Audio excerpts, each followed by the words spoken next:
بسم اللہ الرحمن الرحیم والصلاة والسلام علی سید المرسلین والحمد للہ رب العالمین۔ آج ہم سورہ الفجر کے بارے میں بات کریں گے۔ یہ سورت مکی سورت ہے اور اس سورت میں خاص طور سے جزا و سزا کے دن کو ثابت کرنے کی کوشش کی گئی ہے، اور اس میں بتایا گیا ہے کہ جزا اور سزا کا دن ایک حقیقی دن ہے، وہ واقع ہونے والا ہے، اور اس کا انکار کرنے والا وہ ہلاکت کا شکار ہوگا۔ اسی بات کو اللہ تعالیٰ نے قسمیں کھا کر اور تاریخی واقعات کے ذریعے لوگوں کو سمجھایا ہے اور بتایا ہے۔ آئیے اس سورت کو ہم پڑھتے ہیں اور سمجھتے ہیں۔ اعوذ باللہ من الشیطان الرجیم، بسم اللہ الرحمن الرحیم۔ والفجر، واو یہاں قسم کے لیے یعنی واو قسمیہ کہلاتا ہے۔ الفجر، فجر سے ایک تو عام معنی ہے جس کو ہم سمجھتے ہیں کہ فجر سے فجر کا جو وقت ہوتا ہے اس کو کہتے ہیں، اور فجر سے یہ بھی مراد ہے کہ بقرعید کے دن کی جو صبح ہوتی ہے اس کو بھی کہتے ہیں۔ ایسا اس لیے کہتے ہیں کہ آگے والی جو آیت ہے کہ وَلَيَالٍ عَشْرٍ یعنی 10 راتیں، تو ذی الحجہ کی جو 10ویں رات ہوتی ہے اور اس کی جو صبح ہوتی ہے وہ مراد لیا گیا ہے۔ اس کے علاوہ اس کو یہ بھی کہا گیا ہے کہ یہ محرم کی پہلی صبح ہے، یعنی کہ چونکہ سال بھی اسی سے وجود میں آتا ہے، فجر سے وجود میں آتا ہے، تو اس لیے اسے مراد لیا گیا، یعنی کہ محرم کی پہلی صبح مراد لیا گیا ہے۔ اس سے یہ بھی مراد لیا گیا ہے کہ صبح کی جو نماز ہے وہ بھی یہاں پر مراد لیا گیا ہے۔ لیکن جو اس کا جو موضوع ہے یعنی قیامت اور جزا و سزا کے دن کو ثابت کرنے کا جو موضوع ہے، اس سے اگر متعلق بات کی جائے تو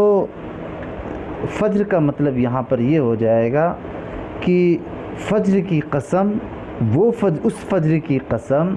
جو فجر تاریکی سے نکل کر روشنی کے وقت کو کہی جاتی ہے۔ یعنی کہ یہ فجر کا وقت کیا ہوتا ہے؟ یہ فجر کا وقت جو ہوتا ہے وہ رات کی تاریکی جب چھٹ جاتی ہے اور مشرق کی طرف ایک سفیدی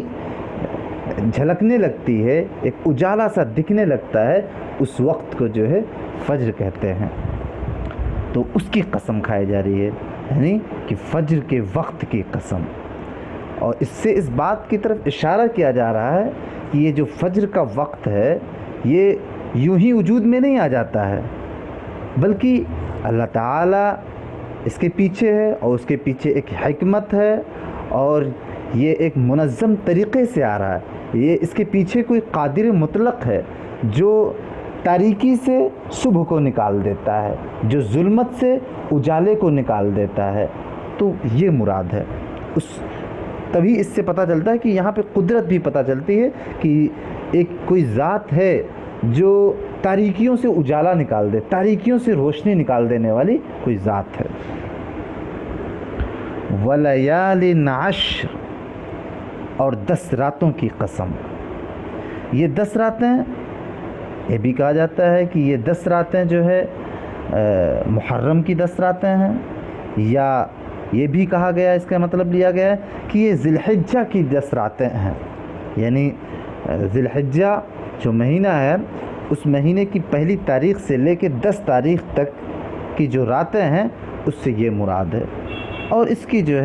بڑی فضیلت بیان کی گئی ہے کہ ان 10 راتوں میں جو بھی شخص عبادت کرے گا اس کو جہاد سے بھی زیادہ ثواب ملے گا۔ یعنی آپ سمجھ سکتے ہیں کہ جہاد کتنا بڑا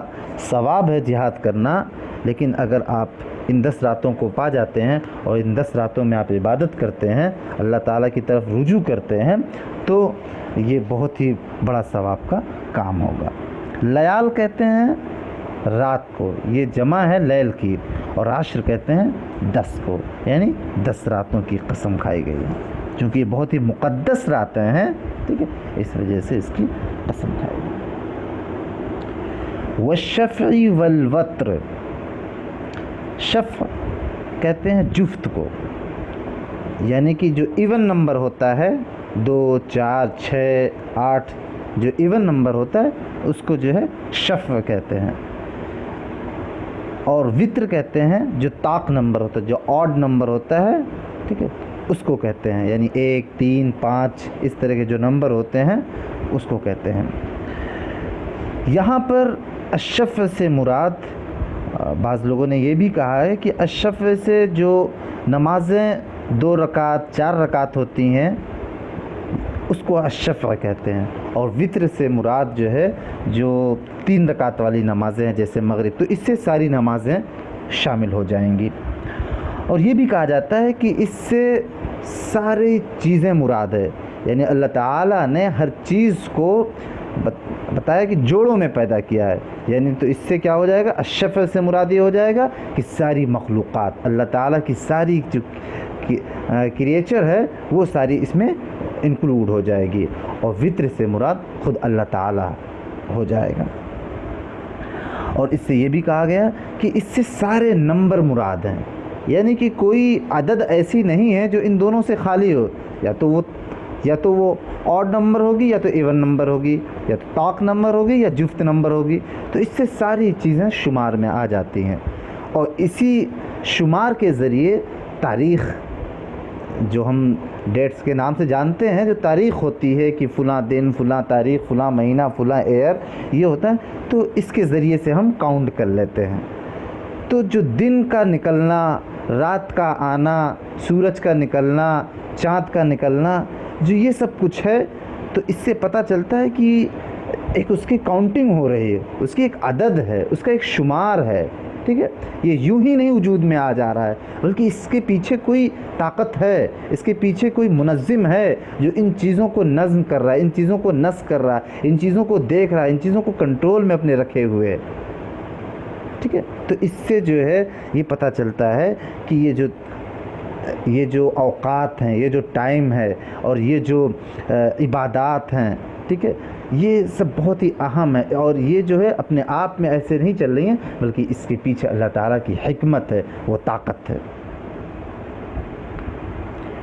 اور آگے کہا جا رہا ہے واللیل اذا یسر، اور رات کی قسم جب جانے لگے، یعنی کہ رات کی قسم جب بعض لوگوں نے یسر سے مراد آنے لگے، یعنی کہ ایک طرف تو رات چلی جاتی ہے تو فجر آتی ہے وہاں پر، اور یہاں پر یہ ہے کہ دن چلا جاتا ہے تو رات آتی ہے، تو یسر سے بعض لوگوں نے آنے کو بھی مراد لیا ہے، لیل کہتے ہیں رات کو، یسر کہتے ہیں آنا، یعنی جب رات آنے لگے، جب رات چڑھنے لگے، جب رات ہونے لگے، اس وقت کی قسم۔ تو اس کے ذریعے سے آپ دیکھیں گے تو پورا دن، پورے اوقات جو ہے اس میں آ جاتے ہیں، تو سارے اوقات کی قسم اس میں شامل ہو جاتی ہے۔ اور وقت کی، جیسا کہ میں نے سورہ عصر میں بتایا تھا کہ بہت ہی اہمیت ہے، چونکہ وقت ہی ایک طریقے سے زندگی ہے، اگر آپ دیکھیں وقت ہی جو ہے، وقت کے جو لمحات ہیں، یہی لمحات ہماری زندگی ہے، یہی ایک، چونکہ ہم امتحان گاہ میں ہیں تو ایک ایک لمحہ بہت ہی اہم ہو جاتا ہے، تو اس بات سے بھی پتہ چلتا ہے کہ یہ کتنی قیمتی جو ہے شے ہے۔ اب آگے بتایا جا رہا ہے کہ هل فی ذلک قسم لذی حجر، اور بے شک یہ چیزیں عقل مندوں کے نزدیک قسم کھانے کے لائق ہیں۔ کیا مطلب؟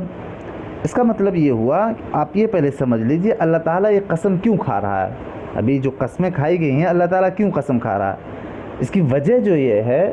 کہ اللہ تعالیٰ قسم اس لیے کھا رہا ہے کہ اس سے پہلے جو عرب کے لوگ تھے وہ کسی چیز کا انکار کر رہے تھے، اور وہ کیا چیز تھی؟ آگے کے جو ہے آیات سے پتہ چلتا ہے کہ وہ یہ چیز تھی کہ وہ جزا اور سزا کے دن کا انکار کر رہے تھے، یعنی قیامت برپا ہونے کا انکار کر رہے تھے۔ تو اللہ تعالیٰ قسم کھا کھا کر کہتا ہے، اب قسمیں کن باتوں کی کھائی؟ اوقات کی قسمیں کھائی، اور اس میں بھی جو حکمت ہے، جو نظم و نسق کی جو طاقت ہے، جو اس کے پیچھے اللہ تعالیٰ کی جو قدرت ہے، اس چیز کو بھی اس نے نمایاں کر دیا اور بتا دیا کہ یہ دنیا، یہ جو اوقات ہیں، یہ جو زندگی ہے، یہ جو عبادات ہیں، یہ خود اپنے آپ میں نہیں چل رہی ہے بلکہ اس کے پیچھے کوئی طاقت ہے۔ تو وہ اپنی اس طاقت کا جو ہے اظہار کر دیا کہ وہ طاقت ہے جو تاریکی سے روشنی کو لے آتی ہے، روشنی سے جو تاریکی کو لے آتی ہے، دن سے رات کو لے آتی ہے، رات کو دن سے لے آتی ہے۔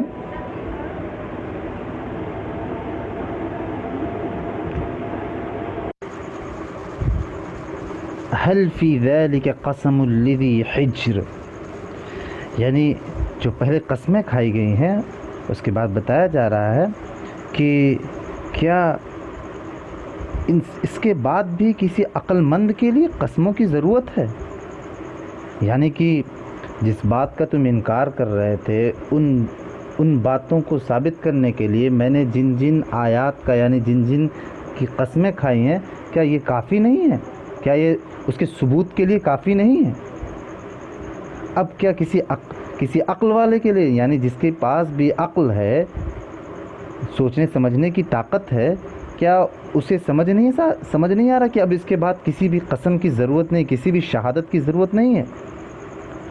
حجر کہتے ہیں روکنے کو، چونکہ عقل بھی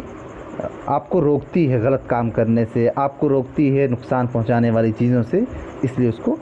حجر کہتے ہیں۔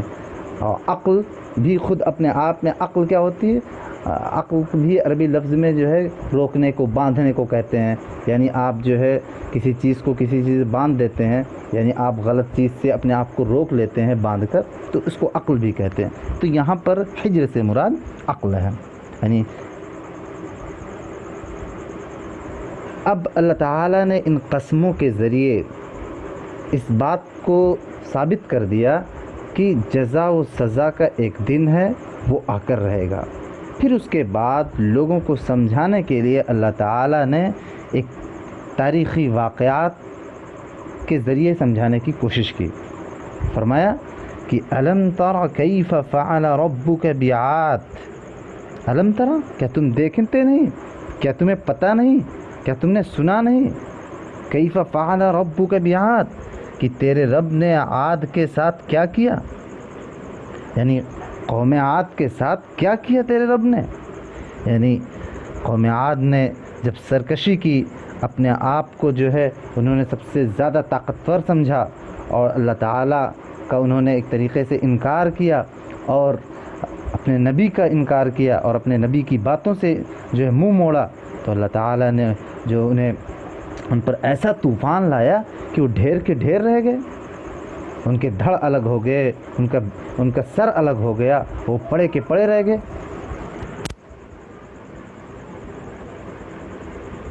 تو اس طریقے سے ارم ذات العماد، اونچے ستونوں والے عاد ارم کے ساتھ، یعنی عاد ارم کے ساتھ کیا کیا؟ ارم سے مراد، عاد ارم سے مراد آپ یہ سمجھ لیجیے کہ وہ قدیم قوم عاد ہے کہ جسے قرآن مجید اور تاریخ عرب میں عاد اولیٰ کا نام دیا گیا ہے، اور یہ کہ اس نے قدیم قوم عاد کو ہلاک کیا تھا۔ اس قوم عاد کو جس کی طرف حضرت ہود علیہ السلام بھیجے گئے تھے اور جس پر عذاب نازل ہوا تھا، اس کے مقابلے میں تاریخ عرب اس قوم کے ان لوگوں کو جو عذاب سے بچ کر بعد میں پھلے پھولے تھے، عاد اخری کے نام سے یاد کیا جاتا ہے۔ یعنی قدیم قوم عاد کو عاد ارم اس لیے کہا جاتا تھا کہ یہ لوگ سامی نسل کی اس شاخ سے تعلق رکھتے تھے جو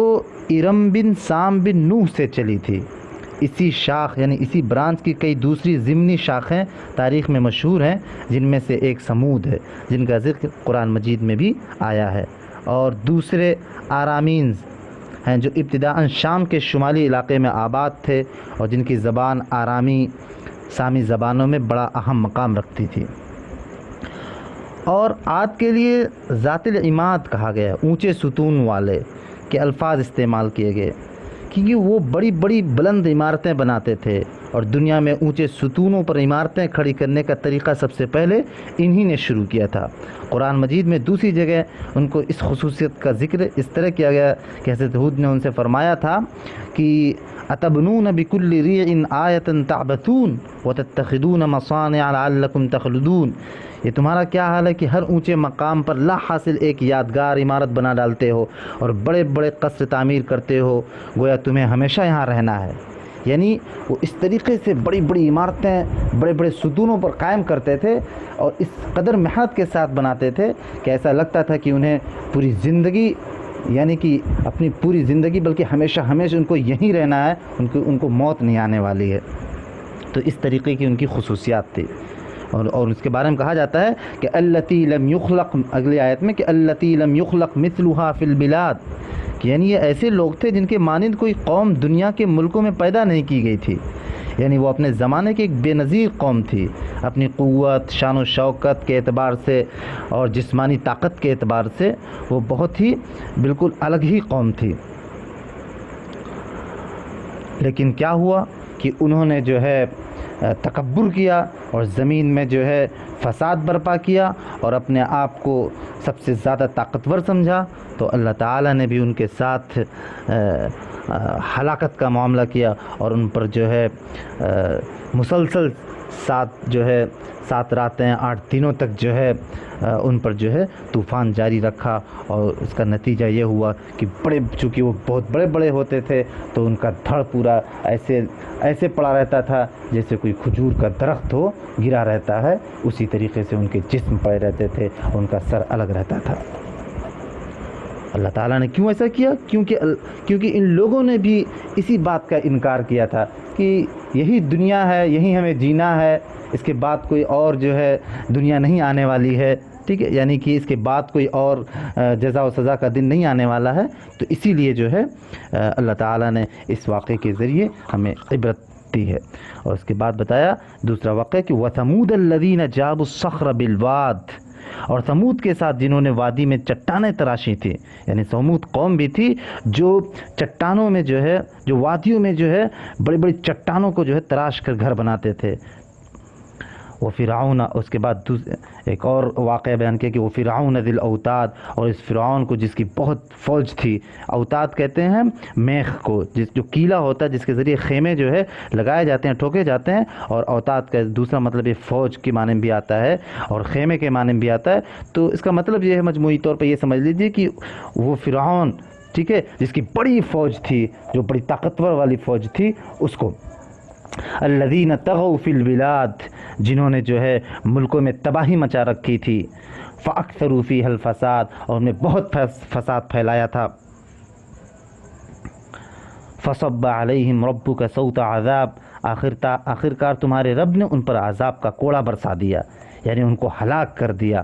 اور ان کو برباد کر کے رکھ دیا۔ ان ربک لبالمرصاد، حقیقت یہ ہے کہ تمہارا رب گھات لگائے ہوئے بیٹھا ہے۔ اس کا مطلب مرصاد کہتے ہیں گھات لگا کر بیٹھنا، یعنی اس طریقے سے کہیں پر بیٹھ جانا کہ سامنے والا آپ کو دیکھ نہ سکے، اور جب آپ کو موقع ملے تب آپ ان پر جو ہے آپ ان پر تیر چلا دیتے ہیں یا آپ ان پر جو ہے حملہ کر دیتے ہیں۔ اس کا مطلب یہ ہوا کہ اللہ تعالیٰ نے انہیں چھوٹ دے رکھی تھی اور وہ سمجھ رہے تھے کہ کوئی انہیں دیکھ نہیں رہا ہے، لیکن اللہ تعالیٰ انہیں دیکھ رہا تھا۔ جب اللہ تعالیٰ نے مناسب سمجھا تو ان کی پکڑ کی اور ان کو ہلاک و برباد کر دیا۔ تو آپ دیکھیں کہ ان آیات کے ذریعے ان آیات کے ذریعے یہ پتہ چلتا ہے کہ جن قوموں نے جو ہے جزا اور سزا کے دن کا انکار کیا، ان کو اللہ تعالیٰ نے ہلاک و برباد کر دیا۔ اس لیے ضرورت اس بات کی ہے کہ ہم ہمیشہ اس بات کو یاد رکھیں کہ جزا و سزا کا دن آنے والا ہے اور وہاں پر ہمیں حساب دینا ہے، اور اس کے لیے ہمیں اس دنیا میں تیاری کرنی ہے۔ یہی ان آیات کے ذریعے ہمیں سبق بھی ملتا ہے۔ وآخر دعوانا ان الحمد للہ رب العالمین۔